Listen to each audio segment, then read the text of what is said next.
Edhe rastisi një moment aty kur ishim aty që erdhi miku jon Amori, edhe takova një djalë, tani ndodhi, më thënë s'ka shumë, para 2 orësh, edhe ishte një djalë dhe më tha mo deshte për shembull të më ofronte diçka. Edhe i thashun faleminderit, i thashun po nuk e konsumoj, nuk e pi.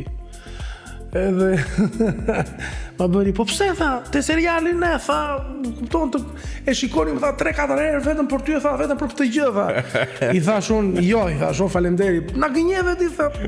Po ti thashun dhe kisha vdek me kohë. Po pra, edhe kjo është më vjen shumë mirë, sepse sigurisht që puna e aktorit edhe puna jonë është që ne të jemi sa më besueshëm në atë që bëjmë. Përderisa njerëzit besojnë patjetër që ne ndihemi shumë mirë në punën tonë, se thua që puna jonë po merr vlerë.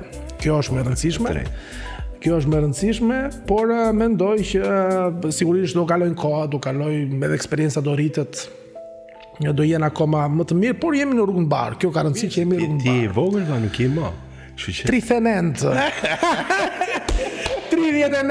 39 vjeç. Po i vogël je prapë se brave. Mendoj që karriera e aktorit ndonjëherë që thonë që unë që ke kohë përpara. Mimi, dakor, Unë karrierës është tjetër. Jo, po ta them edhe te pjesa e karrierës. Thonë ndonjëherë që 40 për aktor në skenë, në kinema, je i ri ende, 40 vjeç. Je i ri sepse aty pastaj fillon karriera, se ke eksperiencë, ke ashtu. Ne u bëm dhe një 12-13 vite aktora, kupton, por mendoj që është kjo, dhe tani po e ndjej këtë lloj eksperiencë, këtë lloj përgjegjësie, po e ndjej që edhe një punë që marr kudo një rol, kudo që e marr, për shembull, jap vlerën e duhur, edhe e ndjej që ja gjej anën.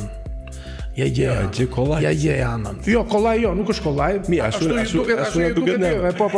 Jo, nuk është kollaj se e din ata të shtëpisë me nusja djali edhe Rina. Jo, po e din se vini një moment, për shembull, ka rastisur shumë herë që me një projekt, me një punë, kudo që të jetë ajo. Ai rol në teatr ose në kinema, shkon për shembull ora 3 mëngjesit, edhe unë rri te divani, për shembull, e rri kështu si ku kuftu, kupton vllai, e rri duke parë murin, ndërkohë që aty eci mendimet, eci gjërat, ndërkohë që gjithmonë në dorë është skenario ose vepra, që fillon, lexon shqetësimin që ke për rolin, për kushtimin jot në atë punë, edhe ndonjëherë prandaj thon ajo, do thon e thon dhe të tjerët që janë të mëdhenj, jemi shumë të vegjël para tyre, që po, një gjë kur ti e bën me pasion, e bën me përkushtim, sigurisht që do vi një moment që do godasësh aty ku duhet.